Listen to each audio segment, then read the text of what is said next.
ఢిల్లీలోని Pakistan high commissioner కార్యాలయం వద్ద తీవ్ర ఉద్రిక్తత నెలకొంది. వేల సంఖ్యలో జనం ఢిల్లీలోని పాకిస్తాన్ హై కమిషన్ కార్యాలయం వద్దకు చేరుకొని ఆ దేశానికి వ్యతిరేకంగా నినాదాలు చేస్తూ కార్యాలయంలోనికి వెళ్లేందుకు ప్రయత్నించారు. అయితే పోలీసులు వారి ప్రయత్నాన్ని అడ్డుకున్నారు.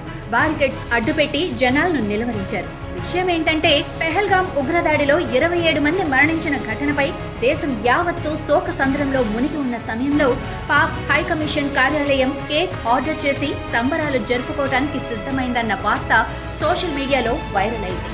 ఓవైపు ఉగ్రదాడి మృతుల అంత్యక్రియలు జరుగుతున్న వేళ ఓ వ్యక్తి కేక్ తీసుకుని పాకిస్తాన్ హై కమిషనర్ కార్యాలయంలోకి వెళ్తున్న వీడియో ఒకటి సోషల్ మీడియాలో వైరల్ అయ్యింది. ఆ వీడియోలో ఓ వ్యక్తి చేతిలో కేక్ తో పాక్ హై కమిషన్ కార్యాలయంలోకి వడివడిగా నడుచుకుంటూ వెళ్తున్నాడు. అక్కడ ఉన్న మీడియా అతన్ని ప్రశ్నిస్తోంది. అయితే మీడియా ప్రతినిధులకు సమాధానం ఇవ్వకుండా ఆ కేక్ ను డెలివరీ చేయడానికి వచ్చిన వ్యక్తి వెళ్లిపోవటం మరిన్ని అనుమానాలకు తావిచ్చింది. ఈ వీడియోపై నెటిజన్లు తీవ్ర ఆగ్రహం వ్యక్తం చేశారు. పెహల్గాం ఉగ్రదాడిలో మరణించిన వారి కోసం యావత్ దేశం కన్నీరు పెడుతుంటే, శోకసంద్రంలో మునిగిపోయి ఉంటే పాకిస్తాన్ సంబరాలు చేసుకుంటుందంటూ ఆగ్రహంతో ఊగిపోయారు. అది భారత గడ్డ మీద పాక్ హైకమిషన్ కార్యాలయం ఈ సంబరాలకు వేదిక కావటం ఆ దేశం టెంపరితనానికి, పైశాచికత్వానికి నిలువెత్తు నిదర్శనమంటూ తీవ్ర స్థాయిలో మండిపడ్డారు. పాక్ హైకమిషన్ లో సంబరాలు అంటూ వార్త వేగంగా వ్యాపించింది. భారత విషాద సాగరంలో మునిగి ఉన్న సమయంలో అదే గడ్డ మీద పాకిస్తాన్ సంబరాలా అంటూ జనం ఆగ్రహంతో ఊగిపోయారు. ఎవరికి వారు స్వచ్ఛందంగా భారత్ హైకమిషన్ వద్దకు చేరుకున్నారు. కార్యాలయంలోకి చొచ్చుకుపోవటానికి ప్రయత్నించారు.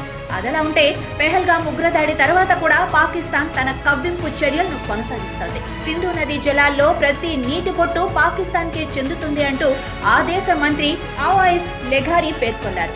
ఇండస్ వాటర్ ట్రయటీ నుంచి భారత్ ఏకపక్షంగా వైదొలగటాన్ని తాము ఎట్టి పరిస్థితుల్లోనూ అంగీకరించబోవడమే కాకుండా భారత్ నిర్ణయాన్ని రాజకీయంగా, వ్యాపారంగా ఎదుర్కొంటామని, భారత్ కు గట్టి గుణపాఠం చెబుతామని సవాల్ విసిరారు. అంతర్జాతీయ సంస్థలకు కుదిర్చిన ఒప్పందం నుంచి భారత్ ఏకపక్షంగా వైదొలగజాలదని, భారత్ కు ఆ హక్కు లేదని పేర్కొన్నారు. ఇదిలా ఉంటే, పాక్ ఆక్రమిత కశ్మీర్ నుంచి భారత్ లో చొరబడి విధ్వంసం సృష్టించడానికి ఉగ్రవాదులు భారీ ప్రణాళిక రచించినట్లు భద్రతా బలగాలు చెప్పాయి. పీఓకేలే ఇందుకోసం ఉగ్రవాదులు 42 లాంచ్ ప్యాడ్లను సిద్ధం చేశాయని గుర్తించినట్లు భద్రతా బలగాలు వెల్లడించాయి. దాదాపు 130 మంది టెర్రరిస్టులు భారత్ లో చొరబడేందుకు తమ బాస్ల ఆదేశాల కోసం ఎదురు చూస్తున్నారని పేర్కొన్నాయి.